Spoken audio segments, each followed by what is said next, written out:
Bonjour bien-aimés, enchanté.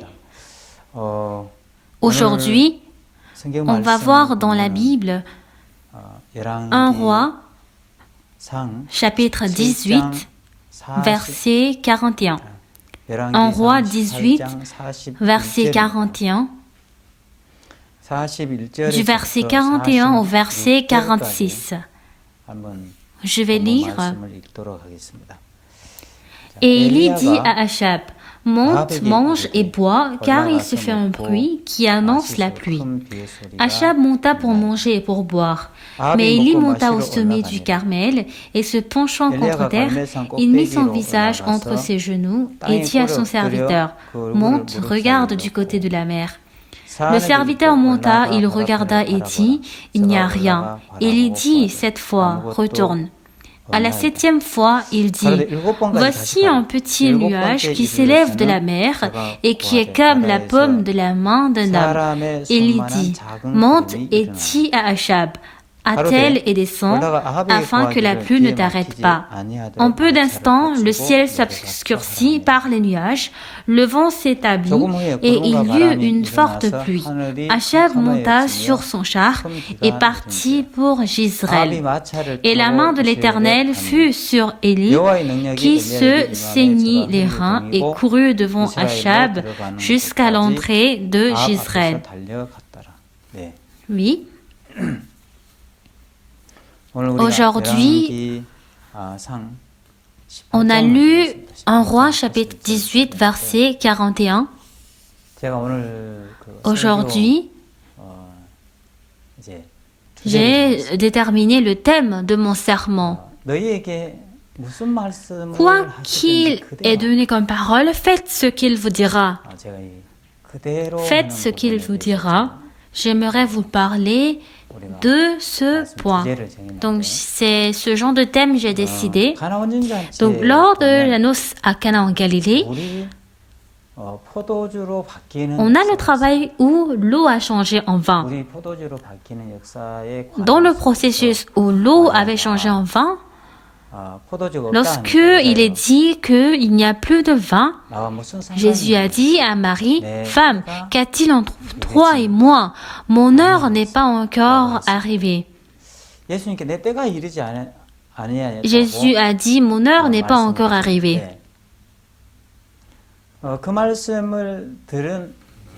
Marie qui a écouté cette parole, le temps n'est pas encore arrivé. Elle n'a pas réfléchi de cette manière et en écoutant cette parole, elle a appelé les serviteurs. Quoi qu'il vous dit, faites ce qu'il vous dira. Elle a donné cette parole. Quelle est cette parole? Jésus-Christ a dit, il donne une parole différente de notre pensée.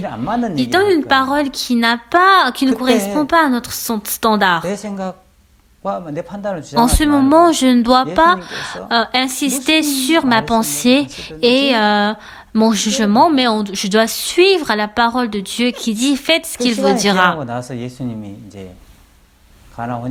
Et ensuite, l'eau avait manqué à la noce à Cana en Galilée. Jésus-Christ était venu et il avait donné la commission aux serviteurs. Selon la saleté des Juifs, il y avait 6 vases de pierre, 6 vases. Donc ils doivent remplir, il a dit de remplir d'eau ces vases. Les serviteurs sont allés au puits et ils ont rempli l'eau, ces vases. Ils ont rempli et Jésus-Christ a dit maintenant apportez-en à l'ordonnateur du repas. Et Jésus-Christ a dit que c'est le vin. Les serviteurs ont réfléchi, mais certainement nous venons de puiser de l'eau du puits et nous venons de remplir d'eau ces vases. C'est l'eau pure en réalité selon leurs yeux. Mais Jésus-Christ dit que c'est le vin et d'apporter à l'ordonnateur du repas. Les serviteurs, ils ont dit non, comment c'est le vin? C'est de l'eau pure. Parce que nous venons de puiser de l'eau dans le puits. Nous avons réellement vu de nos yeux, c'est de l'eau. C'est de cette manière, ce n'est pas ainsi que les serviteurs ont insisté sur leur pensée à Jésus, mais en écoutant cette parole, ils ont abandonné toutes leurs pensées, ils ont puisé de l'eau et ils ont apporté à l'ordonnateur du repas. Comment l'eau a changé en vin, on ne sait pas très bien, mais en allant, on peut voir que l'eau avait changé en vin. L'ordonnateur du repas, en buvant l'eau changée en vin, il était très content. Dans le processus où l'eau avait changé en vin, comment l'eau peut changer en vin? En voyant l'eau changer en vin, il devait comprendre pour apporter, et jusqu'à sa mort, on doit, même si on réfléchit, même si on examine, il n'y a pas de loi où l'eau a changé en vin. Juste simplement, j'ai vu que c'est de l'eau pure, mais parce que Jésus-Christ a dit c'est du vin. Les serviteurs, selon la parole de Jésus-Christ, quoi qu'ils disent, ils ont fait selon ce qu'il avait dit. C'est ça le travail de Dieu. Le travail de Dieu, quoi qu'il dise, quoi qu'il donne comme parole, faites ce qu'il vous dira. Pour moi, une fois, le serviteur de Dieu avait rassemblé nous les pasteurs et il avait prêché la parole. En nous prêchant la parole, qu'est-ce que le pasteur nous avait dit? Bien-aimés, je vais vous rendre en tant que meilleur pasteur du monde. Pour devenir le meilleur pasteur du monde, il y a un problème.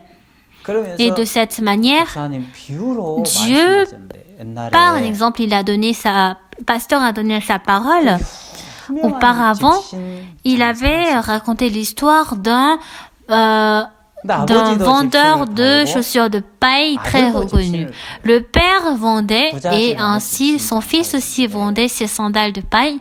Donc, mais en fait, le commerce de la vente du fils des chaussures de paille ne marchait pas. Mais par contre, le père, il arrivait à très bien vendre les chaussures de paille. Alors le fils, il avait eu beaucoup d'inquiétude en lui. Mais pourquoi moi, je n'arrive pas à vendre? Si je compare mes chaussures avec ceux de mon père, il n'y a pas de différence. Et c'est de la part de mon père que j'ai appris. Avec la même méthode, on a fabriqué les chaussures de paille. Il n'y a pas de grande différence, mais les clients, vraiment, ils n'ont que acheté les chaussures du père. Alors le fils, en faisant la vente des chaussures de paille, il avait échoué et par contre le père, il avait réussi. Alors le fils avait eu beaucoup de soucis et un jour il a décidé son cœur et il est parti chercher son père. Père, aidez-moi s'il vous plaît. Père, pourquoi vous arrivez à bien vendre vos chaussures de paille? Et pourquoi pour moi cela ne passe pas? Je sais qu'il y a une certaine raison, mais je n'arrive pas à connaître cette raison. Et le père, même si le fils lui avait demandé la méthode pour bien vendre les chaussures, mais le père ne lui avait pas montré. Et après beaucoup de temps, le père, il était âgé et c'était le moment où il devait mourir. Et le moment où il devait mourir, le père, il était couché au lit et c'était au moment où il voulait vraiment quitter le monde et le fils était vraiment pressé. Père, vous ne devez pas partir de cette manière. Père, explique-moi comment tu arrives à bien vendre.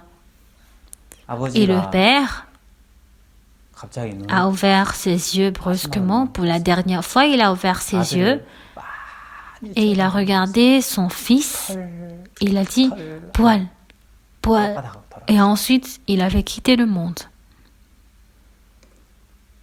Le fils a écouté le testament de son père. Poil. Cette signification, quelle est cette volonté? Toi et moi, on fabrique les chaussures de paille, mais il y a une différence, c'est le poil. Le fils, en fait, le père, après avoir fabriqué les chaussures de paille, il y a le brin de paille qui sort de ses chaussures et il retouchait le poil. Mais le fils, parce qu'il en avait marre, il avait juste fabriqué les chaussures sans enlever les poils. Et les clients, ils savaient exactement la bonne chaussure et ils ont acheté juste les chaussures de son père. C'était ça la différence de vente de son père et de lui. Bien-aimé, le fait de réussir ou d'échouer, en fait, il n'y a pas de si grande différence, mais il y a seulement une très petite différence. C'est juste une différence d'un papier.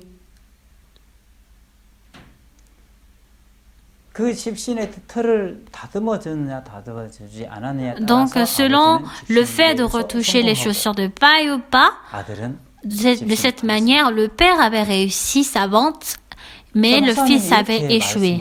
Donc, c'est ainsi que le pasteur il nous avait prêché la parole. Et il a dit, bien-aimé, si vous voulez devenir un meilleur pasteur du monde, en fait, il n'y a pas une grande différence. C'est juste une différence dans le papier, juste d'une poêle. Aujourd'hui,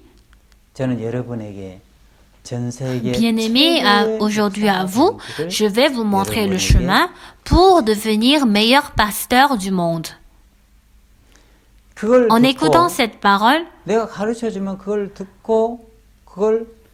il y a une personne qui travaille selon cette parole et d'autres qui ne travaillent pas selon cette parole. Cette différence, après 10 ans, après 20 ans, deviendra une très grande différence. De cette manière, le serviteur de Dieu, il a courbé sa hanche et il a pris le brin de paille et il a mis ce brin dans la bouche. Et il a commencé par mâcher. Et ensuite, il a dit, bien-aimé, aujourd'hui, ce que je viens de dire, vous ne devez pas oublier. Vous devez tout digérer. Alors, lorsque nous menons la vie spirituelle, quelle est la raison pour laquelle nous ne pouvons pas mener la vie spirituelle? C'est vraiment simple. À chaque fois que nous voulons faire un travail dans notre cœur, nous avons les pensées de désespoir. Il semble que c'est impossible, ça sera difficile, ça sera compliqué. Je suis fatigué. Et ce sont ces pensées de désespoir qui s'élèvent en nous. Et une fois que ces pensées s'élèvent, bien-aimés, pourquoi êtes-vous tranquille? Nous avons beaucoup de paroles que nous avons écoutées dans l'Église. Nous devons faire sortir cette parole et nous devons contre-attaquer. Le joueur qui contre-attaque bien est le meilleur joueur du monde. Faisons le ping-pong, le tennis de table. Donc, l'adversaire a lancé la balle. Est-ce qu'on doit rester tranquille? Non, on doit contre-attaquer. L'adversaire m'a attaqué et si je suis resté juste tranquille, cette personne ne pourra jamais devenir champion. Un meilleur champion du monde, c'est celui qui contre-attaque bien. C'est pareil avec le basketball et même le football. Lorsque l'adversaire a lancé la balle, si je ne peux pas contre-attaquer, le tennis de table n'est pas intéressant et cette personne ne pourra jamais devenir champion. Bien-aimés, en menant la vie spirituelle, le grand problème, c'est que à chaque fois que nous voulons faire un travail, toujours dans notre cœur, nous avons les pensées du désespoir, les pensées négatives que le diable nous donne. Judas Iscariote a vendu Jésus. Après avoir vendu Jésus dans son cœur, quel genre de pensée il avait? Il avait beaucoup de désespoir. Ah, en fait, je suis le serviteur de Jésus. Mais j'ai gagné 30 deniers pour vendre Jésus. Je suis une personne si sale. Il serait mieux que je meure. Comment je peux regarder Jésus? Je dois mourir, je dois mourir. Et il avait ce genre de pensée. Et de cette manière, il ne pouvait pas vaincre cette pensée de désespoir dans son cœur. Et lui-même, il a suspendu son cours pour mourir. Mais, quel était le cas pour Pierre? Pierre aussi, il avait renié Jésus. Et il avait renié Jésus-Christ 3 fois. Et dans le cœur de Pierre, il avait renié Jésus-Christ et il avait eu beaucoup de condamnation dans son cœur. Et Pierre, en courbant sa tête, il a dit, « Ah, j'ai maudit Jésus. Comment je peux être serviteur de Jésus? Je ne suis pas qualifié d'être serviteur. Je vais maintenant aller attraper les poissons. Comment je suis disciple? Comment je suis évangélisateur? » Et ainsi, il est parti attraper les poissons. Et ce jour-là, ce moment, Jésus-Christ s'est manifesté à Pierre. « Pierre, Pierre, est-ce que tu m'aimes ?» Il a posé cette question. Et dans le cœur de Pierre, il a maudit Jésus 3 fois et même renié Jésus 3 fois. Mais de l'autre côté, il avait le cœur d'aimer Jésus. Quand Jésus a posé cette question, m'aimes-tu? Et quand Pierre a vu son cœur, il aimait son cœur. Il aimait Jésus-Christ. Seigneur, tu sais que je t'aime. Jésus voulait conduire Pierre. Moi, j'ai renié Jésus-Christ 3 fois. Comment je peux être serviteur alors que j'ai trahi mon maître? Plutôt, je ne suis plus qualifié d'être disciple de Jésus. Il serait mieux que je meure. Et c'est ainsi, il était conduit par des pensées de désespoir. Et qu'est-ce que Jésus-Christ a enseigné à Pierre? Oui, toi. Oui, c'est vrai que tu m'as renié 3 fois dans ton cœur. Mais tu as quand même le cœur d'aimer Jésus-Christ. Tu dois être conduit par ce cœur. Et c'est ainsi que Pierre, depuis ce jour, j'ai le cœur d'aimer Jésus-Christ. Le cœur que Dieu a donné, en étant conduit vers le cœur positif, il est devenu un serviteur excellent de Jésus-Christ. Et même dans le cœur de Judas Iscariote, bien qu'il avait le cœur de condamnation en Jésus-Christ, mais quand même, il avait le cœur d'aimer Jésus. Le diable, avec n'importe quelle méthode et moyen, il nous donne le cœur de désespoir dans notre cœur. Non, c'est impossible, c'est difficile, c'est fatigant. Il nous donne un cœur ténébreux, disant comment tu peux être disciple de Jésus-Christ. Tu es celui qui a vendu ton maître. Tu n'es pas qualifié. Il serait mieux que tu meurs ou que tu t'enfuis. Avec cette pensée, il était conduit. Dans le cœur de Judas Iscariote, il avait quand même eu ce cœur mais il avait quand même eu le cœur de Jésus-Christ. Dans la vie spirituelle, quel est le problème? À chaque fois que nous voulons faire un travail, toujours, le diable nous donne la pensée ténébreuse, disant que non, c'est difficile, c'est fatigant, c'est impossible. Bien-aimé, il y a la pensée ténébreuse donnée par le diable, mais quand même nous avons la parole que nous avons écoutée de Dieu. On doit faire sortir cette parole pour contre-attaquer. Pourquoi nous restons tranquilles? Cela est le chemin pour devenir le meilleur pasteur du monde. Ah, j'ai dit, ah oui. En écoutant la parole, dans mon cœur, j'ai essayé de décider mon cœur. Oui. À partir de maintenant, quoi que l'Église me dit, quoi que le serviteur de Dieu me dit, je vais suivre cette parole telle qu'elle. Je vais décider mon cœur juste une semaine et quoi qu'il me dise, je vais écouter cette parole. Et ce jour-là, j'ai décidé dans mon cœur. Et une fois, dans mon cœur, quel genre de cœur j'avais? Dans un endroit près, il y avait beaucoup de soldats. Ah, je vais prêcher l'évangile à l'unité militaire. Et c'est ainsi, c'est ce genre d'idée j'avais.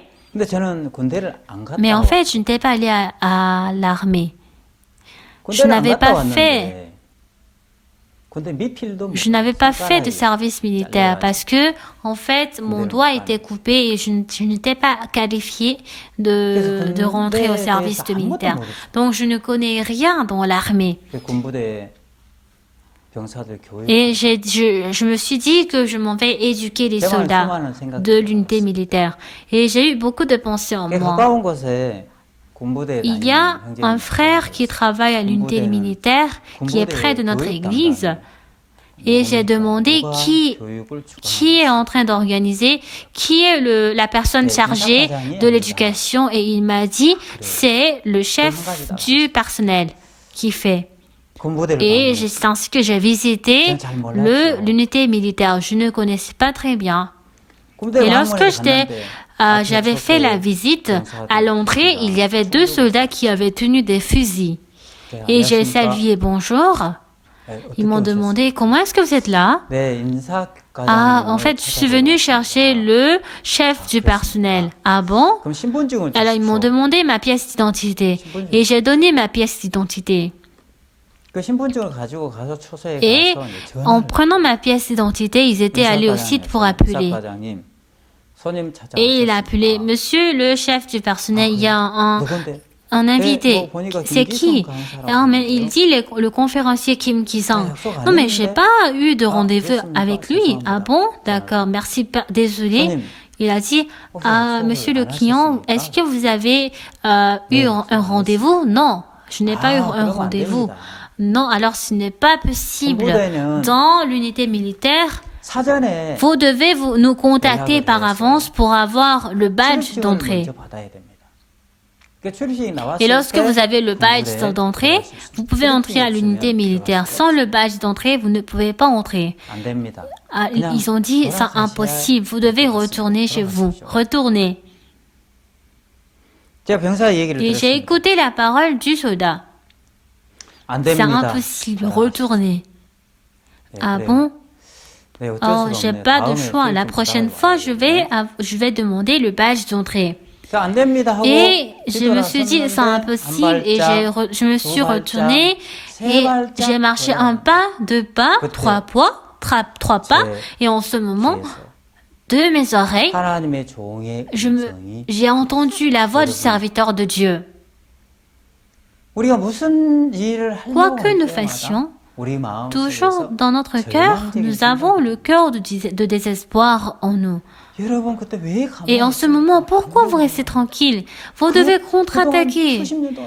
Il y a la parole que vous avez écoutée pendant des dizaines d'années. Le contre-attaque de la parole impossible est possible. C'est en ce moment qu'on doit contre-attaquer. Et dans mon cœur, j'ai dit c'est impossible. Et lorsque j'avais retourné, mais en fait, le contraire de c'est impossible, c'est possible. Le pasteur a dit que c'est possible.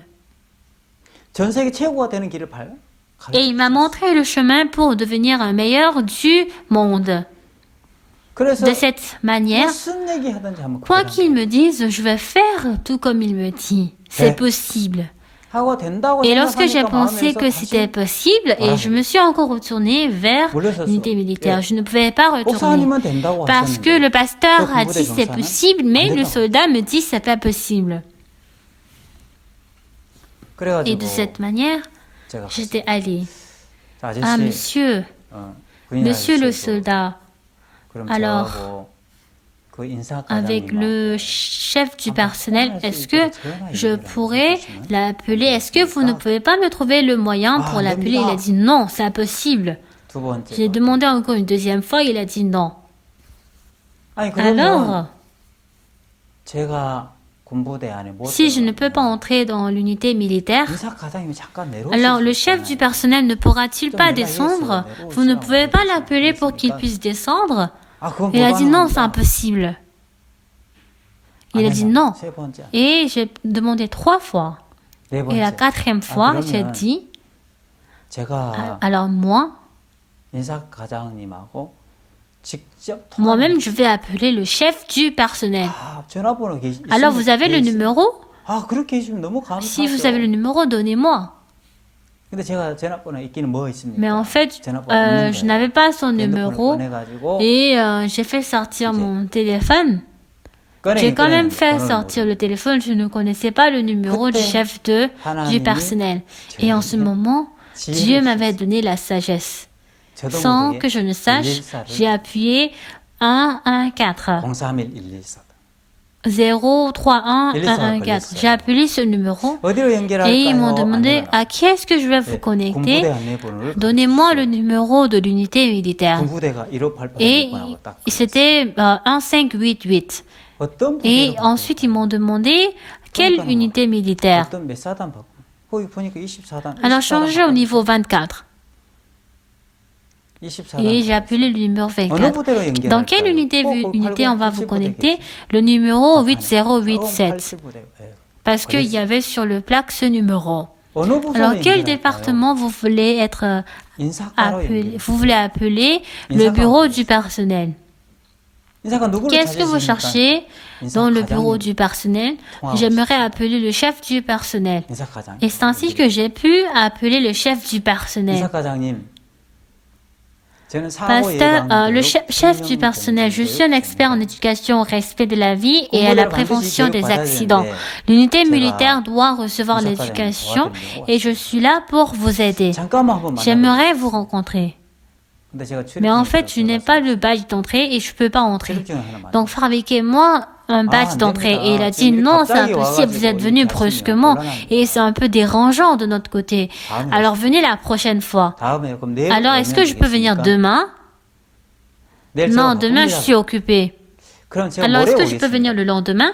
Il a dit, non, je suis occupé le lendemain. Alors, je vais venir vendredi. Je vais venir. Il a dit non, je vais venir le lendemain. Non, le lendemain. Non, toujours il a dit non pendant 25 minutes.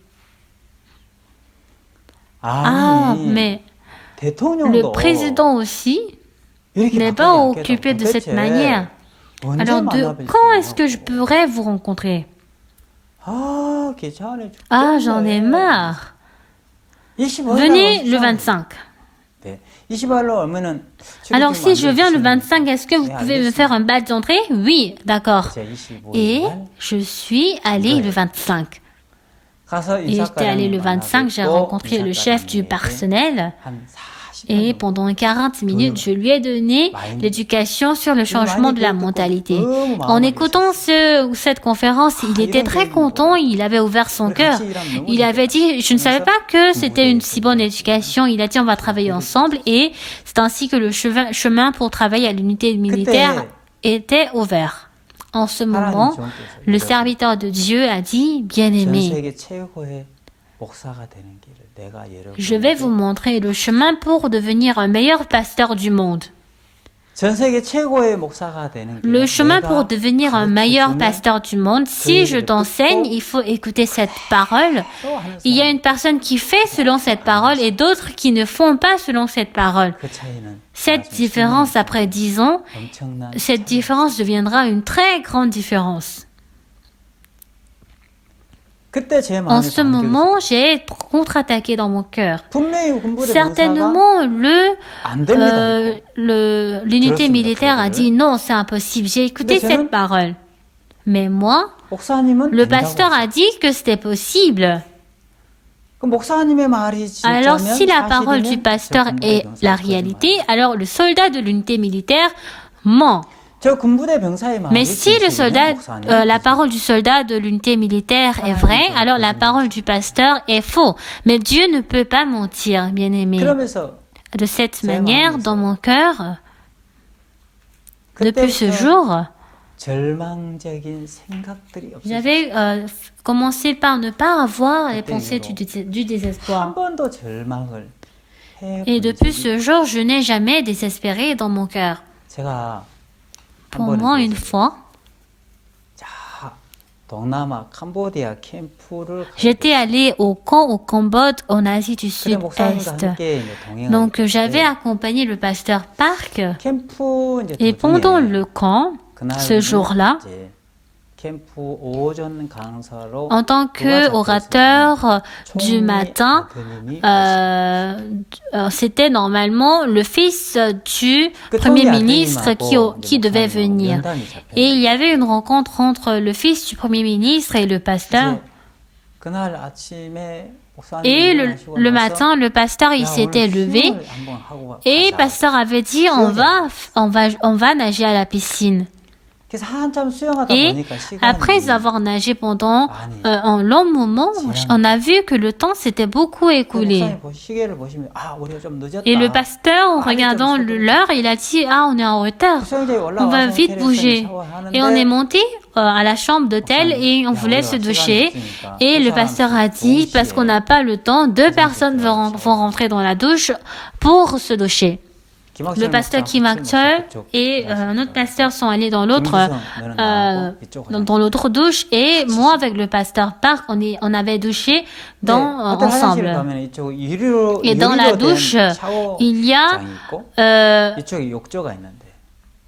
y a la cabine de douche en verre et le baignoire. Et le pasteur, il était entré dans le baignoire et il m'a demandé de me doucher dans la cabine de douche en verre.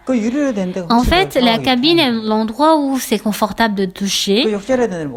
Et le baignoire où le pasteur est, c'est un peu glissant. Non, mais pasteur, vous devez entrer dans la cabine de douche plutôt. Mais le pasteur a dit, non, toi, il faut entrer. Mais dans mon cœur, quoi qu'ils disent, je me suis dit, je vais faire selon la parole du pasteur. Et c'était le moment où j'avais décidé dans mon cœur.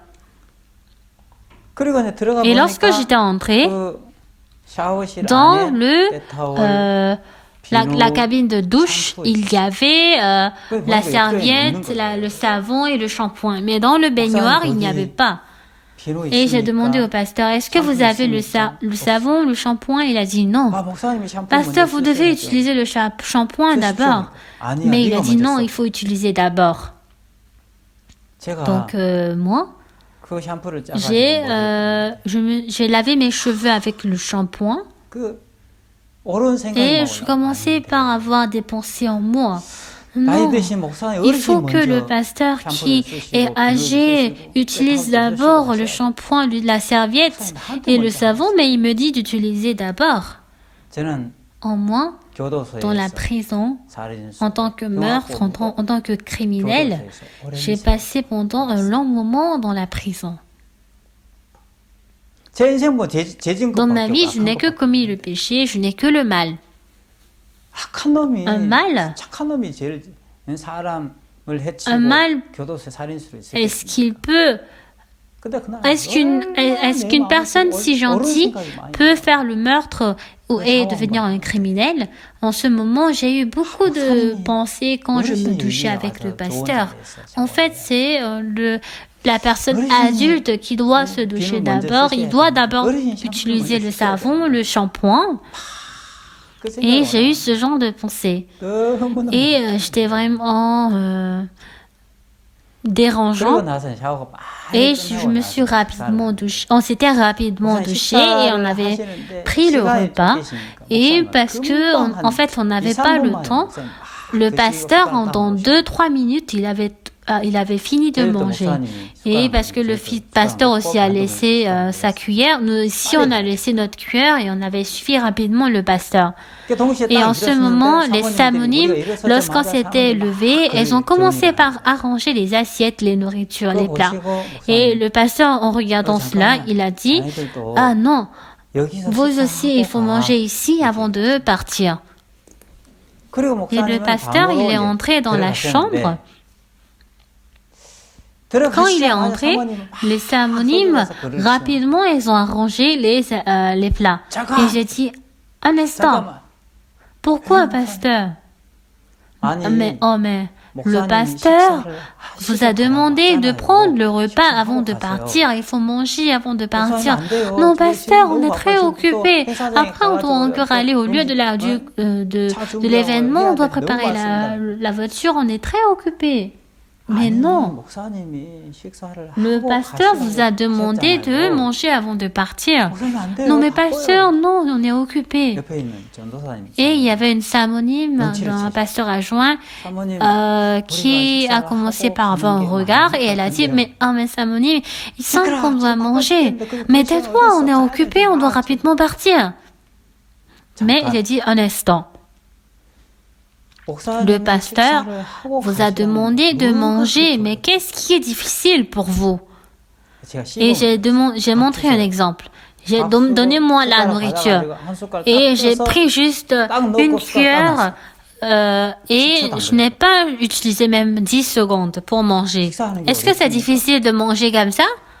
Il suffit de prendre juste une cuillère et de terminer. Qu'est-ce qui est difficile? Si vous mangez, ce n'est pas de laisser beaucoup de plats, des soupes. Elles ont pensé jusqu'à ce niveau. Qu'est-ce qui est difficile pour manger? Ce n'est pas difficile. Et de cette manière, le camp a pris fin et nous étions allés aux Philippines. Après le camp aux Philippines, on voulait revenir en Corée et on était allé à l'aéroport et la nuit, on a reçu un coup de fil disant que en fait on doit vite quitter la maison le lendemain parce qu'il y a une manifestation aux alentours de l'aéroport et donc si on est en retard on peut risquer le fait de ne pas pouvoir prendre l'avion. Donc c'est ainsi qu'on a quitté rapidement la maison et en fait il n'y avait pas de perturbement de trafic et très facilement on était arrivé à l'aéroport. Et à l'aéroport le pasteur avait lu la Bible et nous aussi nous avons suivi pour lire la Bible. Et ensuite, on a essayé de manger ensemble avec la nourriture qui a été préparée. Et parce que le pasteur, il est dans la classe business, il est parti faire la billetterie. Et moi aussi, parce que le pasteur était allé, moi aussi je l'avais suivi, mais la porte du comptoir ne s'est pas encore ouverte. Et en fait, le pasteur, il était assis et derrière, j'étais debout. Et en ce moment, il y avait beaucoup de personnes à l'aéroport et il n'y avait pas de chaise. Et quand j'étais debout, le pasteur, quand il m'a vu, j'étais debout. Et il m'a dit, pourquoi tu es debout? Viens t'asseoir ici. Et il avait quitté sa place. Sa chaise. Il a essayé de céder la moitié de la place pour que je puisse m'asseoir, mais à côté, il y avait une femme philippine qui avait porté une mini-jupe. En fait, il n'y avait pas d'endroit pour m'asseoir. Mais le pasteur doit s'asseoir confortablement. Et quand il m'a dit de s'asseoir, en fait, je dois tout me vider. Et quoi que le pasteur me dise, je vais faire selon ce qu'il dit. Et de cette manière, le pasteur, il m'a laissé une place et à côté, il y avait une femme philippienne et il m'a dit de s'asseoir. Et dans mon cœur, je commençais par avoir la pensée, ah, pasteur doit aller en étant confortable. Et c'est ce genre de pensée que j'ai eu. Et j'étais assis parce qu'il m'a laissé la place à moitié et j'étais assis presque au genou de la femme philippienne et puis ensuite elle se sentait pas confortable et puis elle s'était levée pour partir. Donc nous aussi, quoi que nous donnions comme parole, quoi que Dieu nous dit, il suffit de faire selon cette parole. À partir de maintenant, décidez votre cœur pour une semaine ou pour un jour. Et quoi que le pasteur vous dit, ou quoi que l'église vous dit, faites ce qu'il vous dit. Et ainsi, décidez votre cœur pour un jour ou pour une semaine. Et ainsi, dans notre cœur, moi, je suis une personne qui ne peut pas écouter selon la parole. Et j'ai découvert à quel point j'étais une personne correcte. Je n'avais pas mené la vie spirituelle. C'est ce qu'on doit découvrir. À Noces en Canaan en Galilée, Jésus,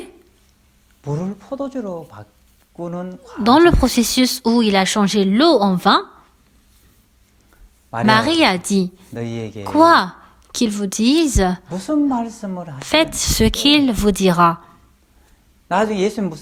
Jésus-Christ dit, et même s'il va vous donner une parole qui ne correspond pas à votre pensée.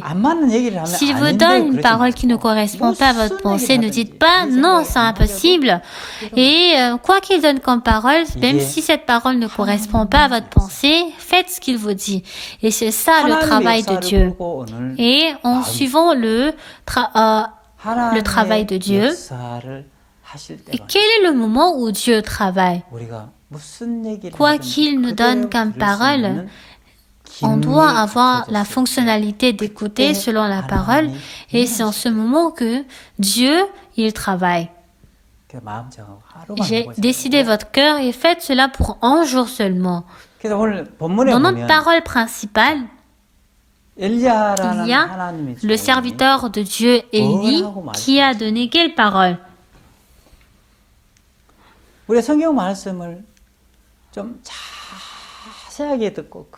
C'est très important de lire attentivement la parole de la Bible. Élie dit à Achab, monte, mange et bois, car il se fait un bruit qui annonce la pluie. Élie a dit au roi, Élie avait un bruit de la pluie. Il avait entendu un bruit qui annonce la pluie. Achab monta pour manger et pour boire, mais Élie monta au sommet du Carmel et se penchant contre terre, il mit son visage entre ses genoux. Et dit à son serviteur, monte, regarde du côté de la mer. Le serviteur, c'est ainsi qu'il a donné un travail. Le serviteur monta, il regarda et dit, il n'y a rien. Et il dit, 7 fois, retourne. À la 7e fois, il dit, voici un petit nuage qui se lève de la mer et qui est comme la paume de la main d'un homme. Alors, dans ce genre de conversation, il y a une conversation qui est étrange. Alors, Élie, il a fait face à la mer et il a dit de regarder. Le serviteur, en regardant la mer, il était parti. Mais, et devant le serviteur, qu'est-ce qu'il y avait? Il n'y avait pas de nuages et il faisait vraiment beau. Donc, et il a dit il n'y avait rien. Le serviteur, est-ce qu'il est celui qui écoute la parole d'Élie telle qu'elle? Ou est-ce qu'il a parlé de ce qu'il a vu exactement et ce qu'il a entendu exactement? Élie, dans les oreilles d'Élie, il avait entendu le son de la pluie. Il entendait le bruit qui annonçait la pluie, mais le serviteur ne pouvait pas entendre.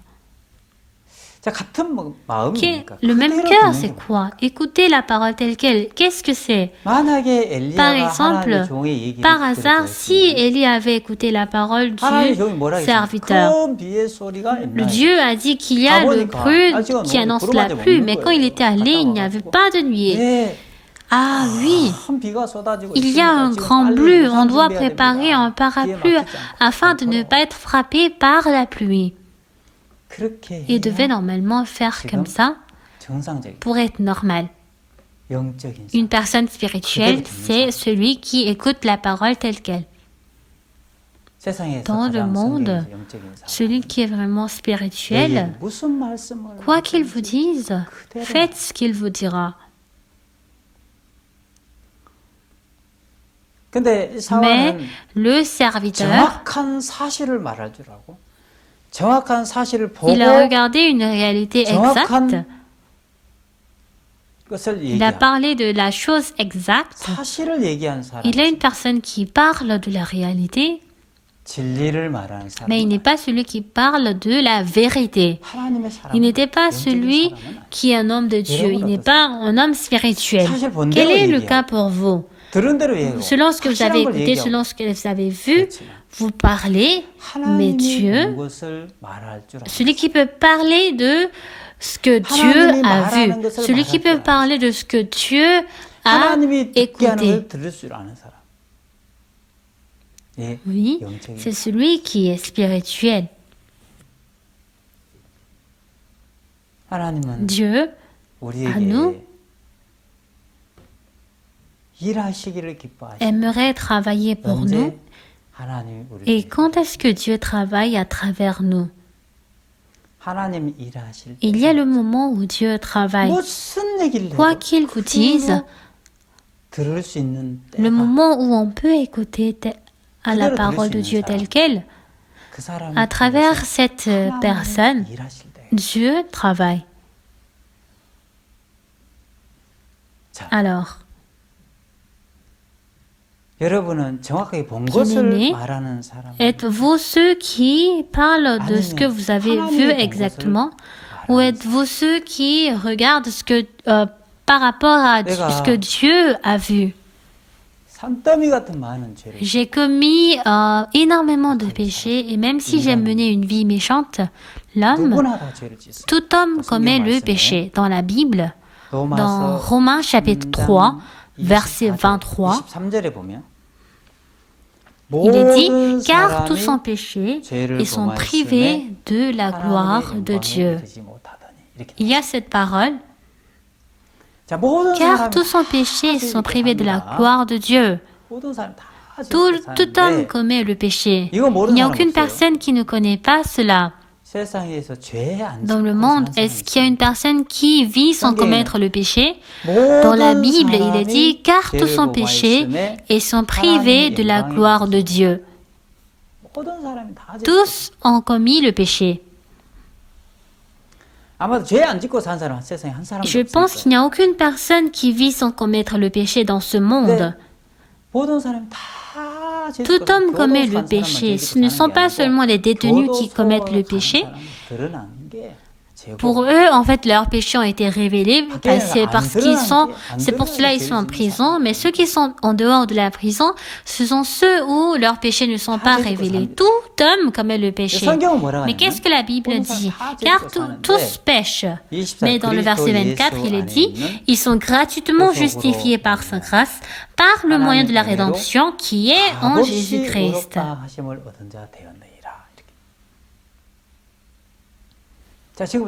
Qu'est-ce que la Bible nous dit?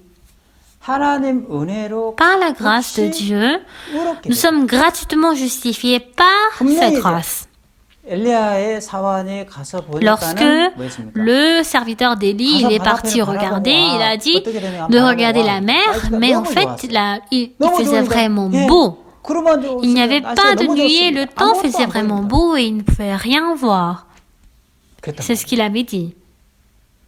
Mais Élie avait dit qu'il y avait le bruit qui annonce la pluie. Bien que nous commettons certainement le péché, et selon la situation, même aujourd'hui je commets le péché, mais qu'est-ce que Dieu m'a dit?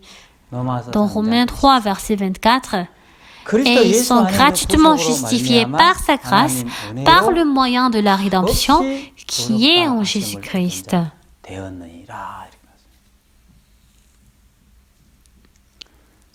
La Bible, oui, vous commettez le péché. Jusqu'au verset 23, tous sont péchés, tous sont des pécheurs. Mais dans le verset 24, mais ils sont gratuitement justifiés par sa grâce, par le moyen de la rédemption qui est en Jésus-Christ. Alors, celui qui peut écouter la voix de l'Éternel telle qu'elle, c'est celui qui est le plus spirituel. Chaque jour, on commet le péché, mais qu'est-ce que Dieu nous dit? Par le moyen de la rédemption qui est en Jésus-Christ, ils sont gratuitement justifiés par sa grâce. Dieu me dit que je suis juste.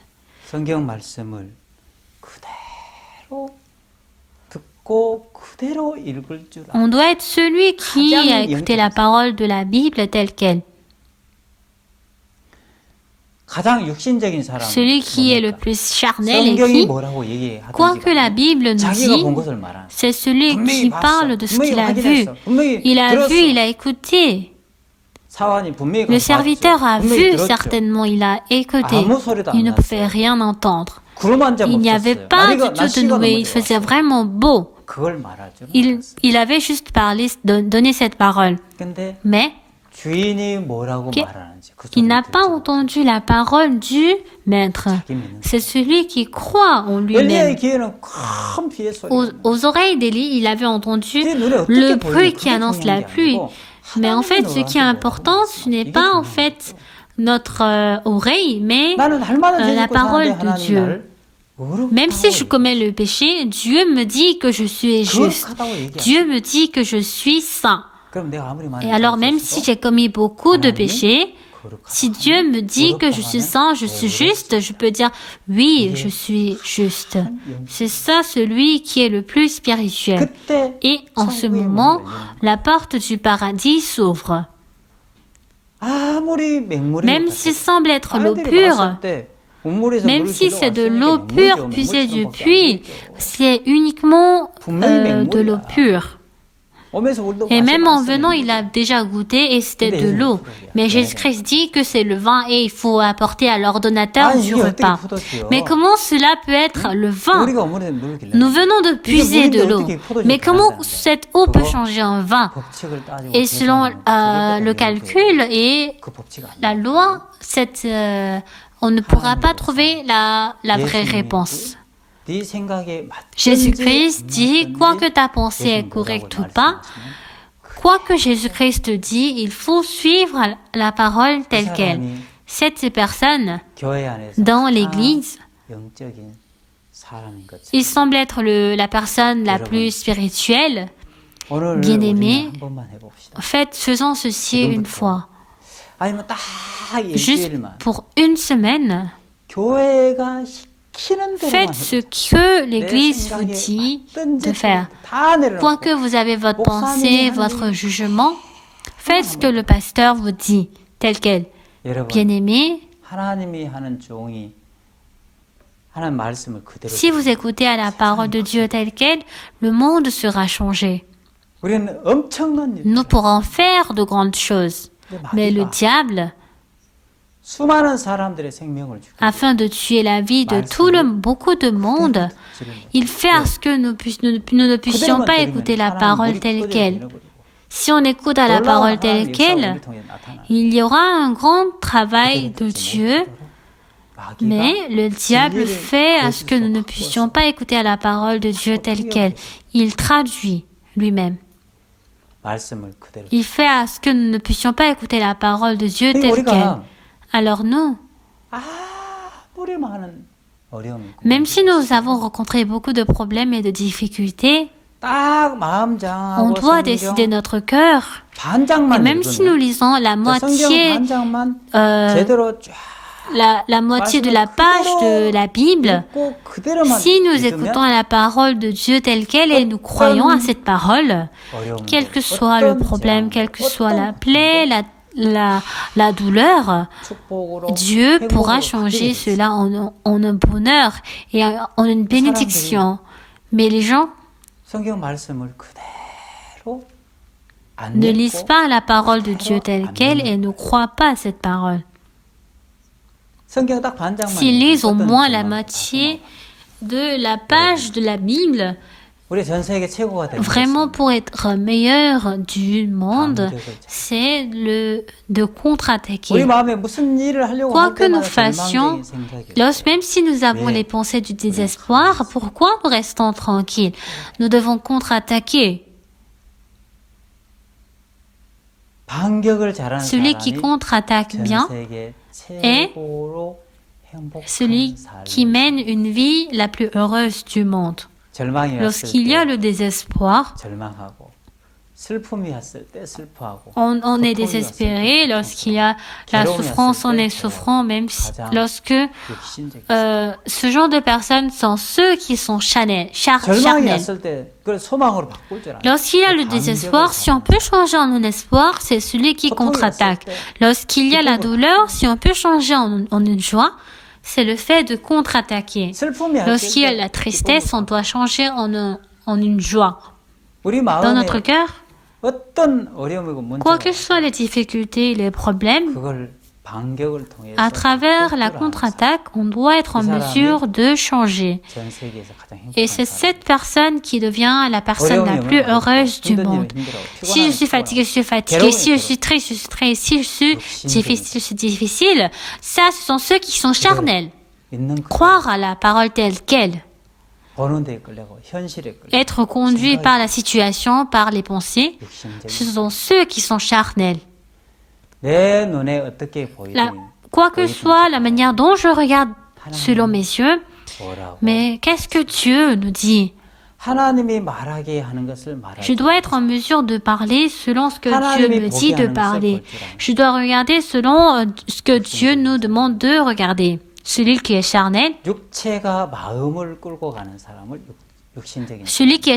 c'est celui qui conduit selon la chair.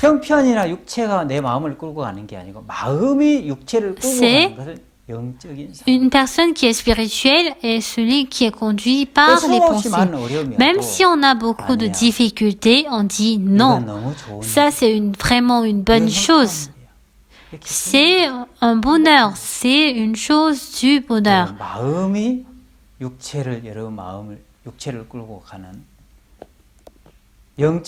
Il y a le travail spirituel. C'est ainsi que votre vie spirituelle sera bénie et je voudrais que vous puissiez mener une vie heureuse et dans la pratique, à partir d'aujourd'hui, faites ce que le pasteur vous demande de faire. Décidez au moins une fois, une semaine. Et c'est ainsi que dans votre vie, toutes choses qui semblent être impossibles seront changées en espoir. Que cette bénédiction soit sur vous. Merci.